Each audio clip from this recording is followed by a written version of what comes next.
सबसे पहले आप सभी को नूतन वर्ष 2026 की हार्दिक शुभकामनाएं और आशा करते हैं कि यह नूतन वर्ष 2026 आपके और आपके परिवार के लिए बेहद खुशियां लेकर आए।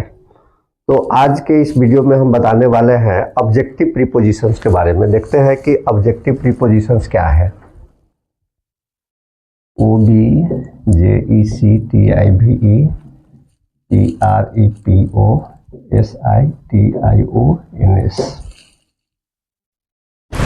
ऑब्जेक्टिव प्रीपोजिशंस का हिंदी होता है वस्तुनिष्ठ संबंध बोधक अव्यय।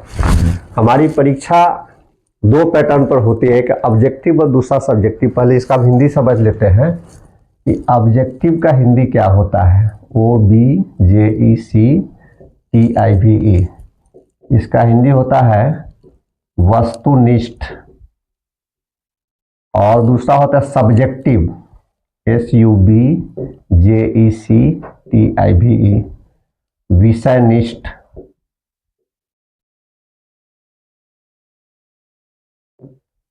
ऑब्जेक्टिव को हिंदी में कहते हैं वस्तुनिष्ठ और सब्जेक्टिव को हिंदी में विषयनिष्ठ कहते हैं।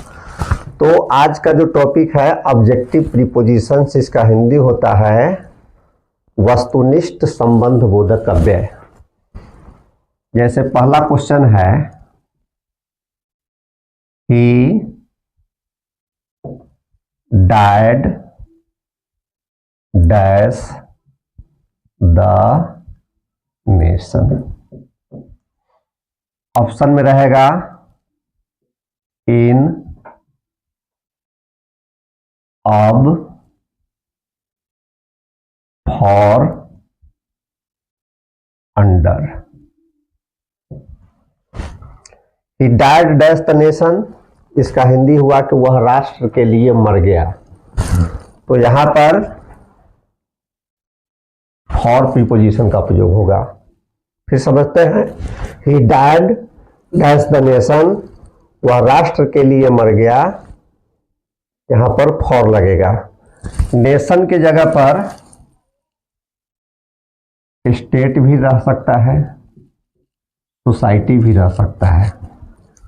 वह राष्ट्र के लिए मर गया, वह राज्य के लिए मर गया, वह समाज के लिए मर गया। Ramu died dash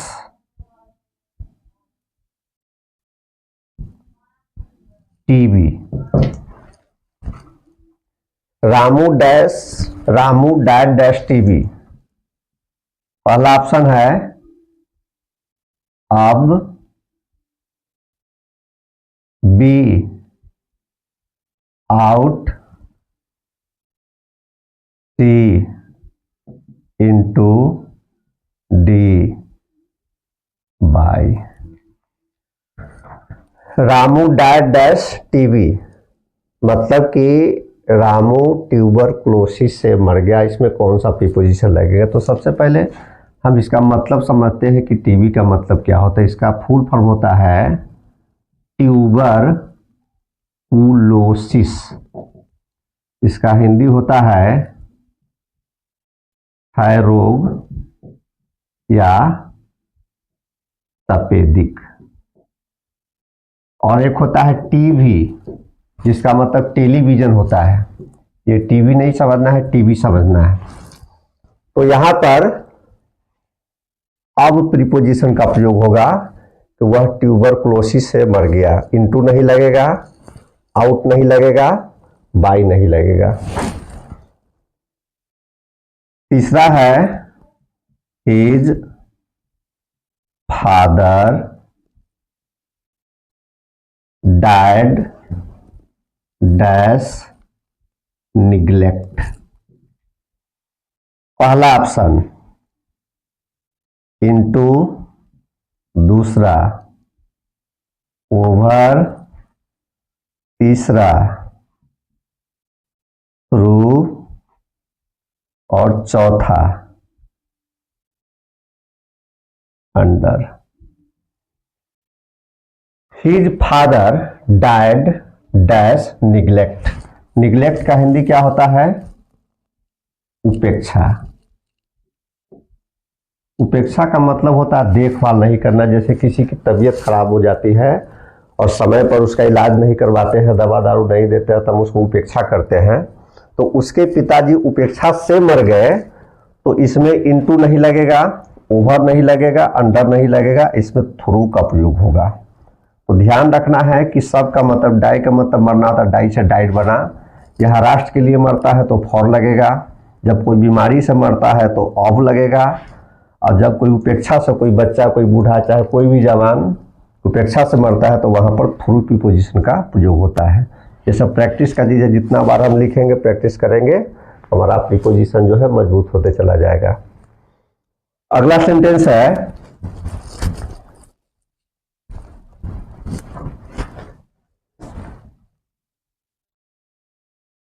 the situation is dash control. पहला ऑप्शन ओवर, दूसरा ऑप्शन अंडर, तीसरा ऑप्शन ऑफ और चौथा ऑप्शन बाय। सिचुएशन का मतलब होता है स्थिति।